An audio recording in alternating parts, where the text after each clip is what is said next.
Aquesta és la història de l'avi, un dels cineastres més importants de Menorca.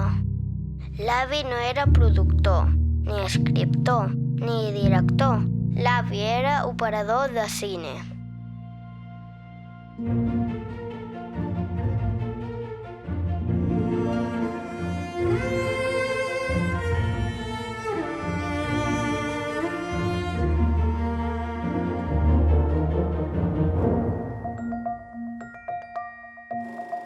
L'avi Tiago no va ser el primer de sa família en fer cine. Son pare, en Joan Florit, ja feia cine mut als anys 20. Així que l'avi no va néixer al cine, però quasi.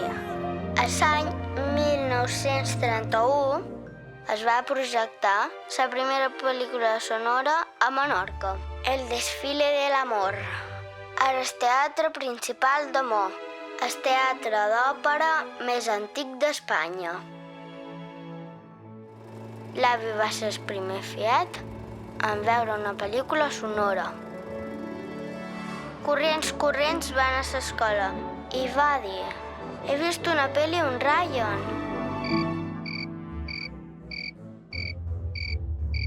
Més tard va anar a veure a son pare i li va demanar fer feina amb ell. Així que van fer feina junts molts anys. Son pare com a jefe de cabina i ell com el seu ajudant. Però son pare no volia que fegués cine, perquè es guanyava en pocs duros. Volia que fos torner. I com era un cul de mal asiento, feia moltes feines. Operador, torner, i estudiava radiocontrol a distància. En 17 anys va ser cridat a fer la mili, en plena guerra. A aquella època, Menorca tenia una gran rista de bateries. A files van demanar qui tenia estudis i l'avi va fer un pas endavant. Així que va ser l'encarregat de dur el telèmetre de la mola. En tanta bateria, els avions italians li van dir a Menorca la illa de la mort. I molts avions tiraven les bombes a la mà i tornaven cap a casa seva.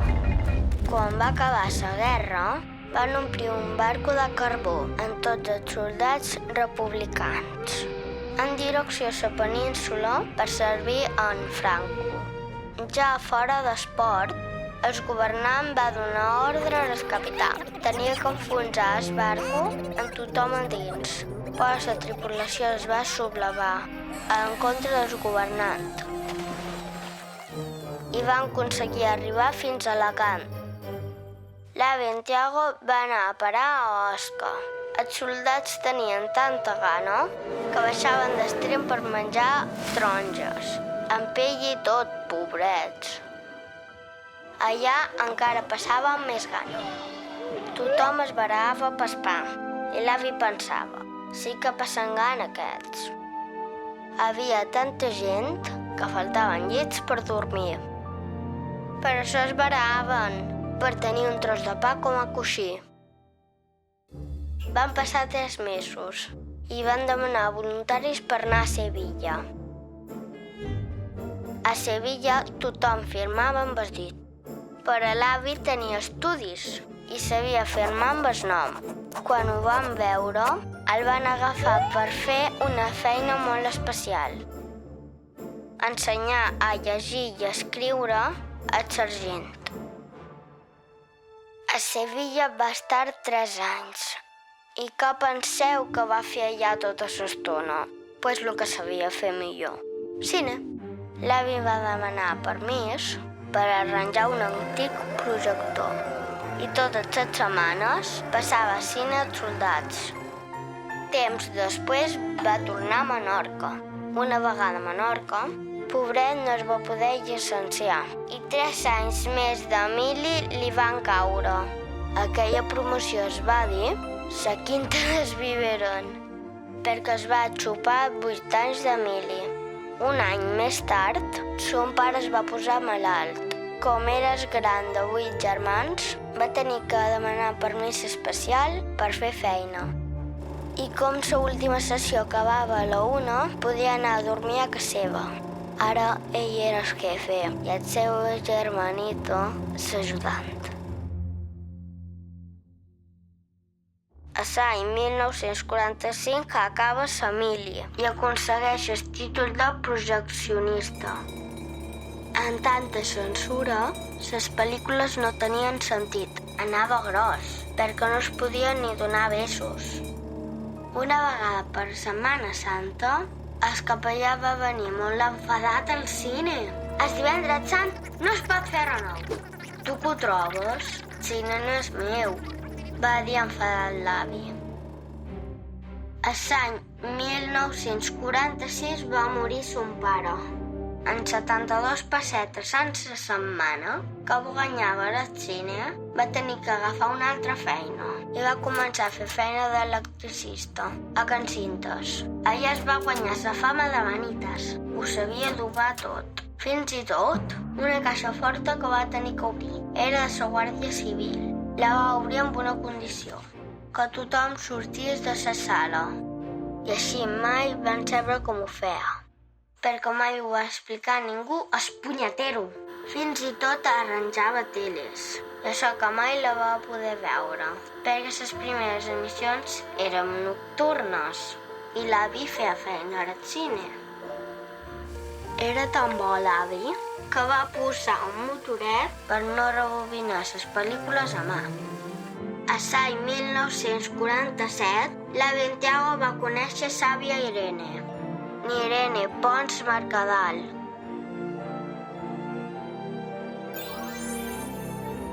I la família es va fer grossa, amb sa mama Pili i sa tia Marga.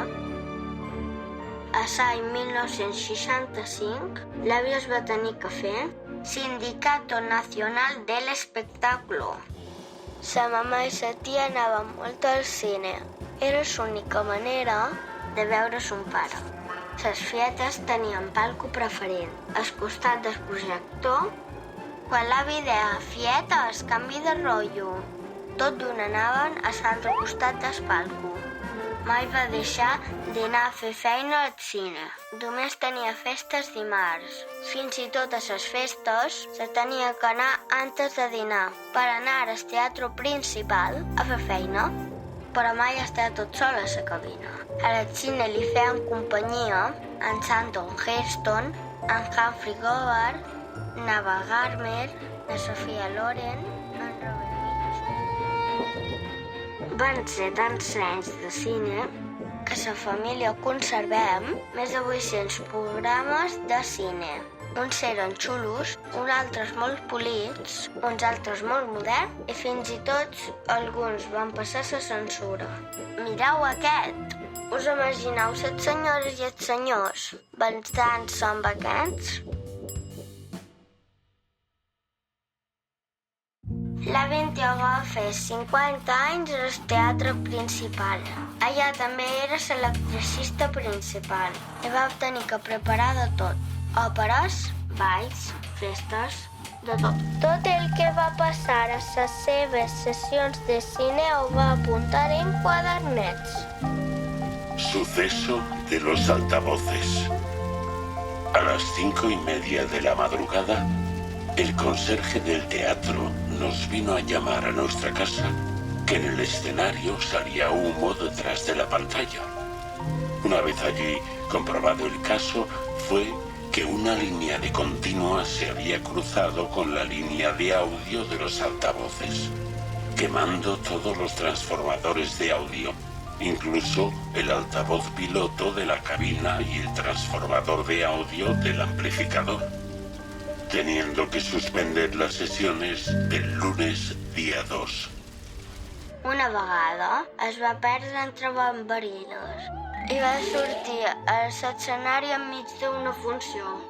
Va dissimular sense passar per un extra. La família encara riu d'allò. Una altra afició de l'avi eren els barcos. I tot va començar amb la Onti, quan va rebre un pòster del barco Rebelión a bordo. així que d'amagat va fer el barco a escala.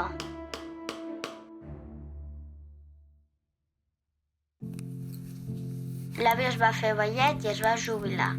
Passava les estones fent barcos i sopes de lletres. L'avi es va morir l'any 1997, després d'una llarga malaltia. Un dia el germà de l'avi, en Joan, va trobar una capsa molt grossa en el cine i li va dur a l'àvia. Què podia tenir dintre aquesta capsa tan misteriosa? Pues tota una vida d'amor era el cine.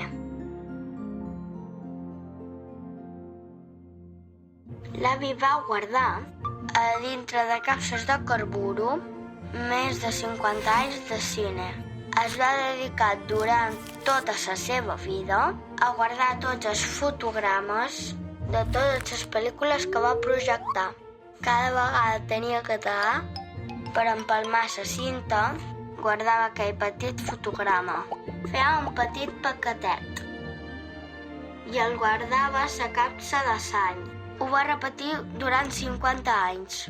Si això no és amor al cine, no sé què pot ser.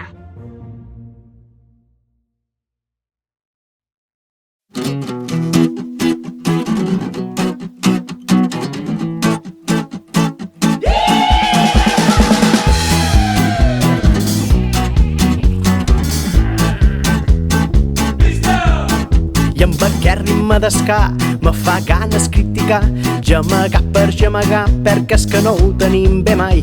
Ara fa massa calor, però ferrats dormim millor. Es bot i el bull del menjador m'ha fet badar. I records sense detalls d'aquells diumenges passejats sense corretges, dues tapes i vermuts i un atzar. I unes sardanes sense punts, sense tirades, tothom balla com li agrada. Avui vespre tots són drames i veràs. Falta moltes més rialles, si és de menor que me ratlles. Si me vols ratxar me hables, que ningú me llevarà. El nostre català insular, perquè se tracta d'estimar i destriar qui vol timar. Som lo que som, terra de mar. Bé, si estiu no hi falta gaire, ser Menorca i no té saire, d'unes caldes que no mainen ni respiren. S'aigusta com un brou, a serena com sardines, a vegades cal i cou.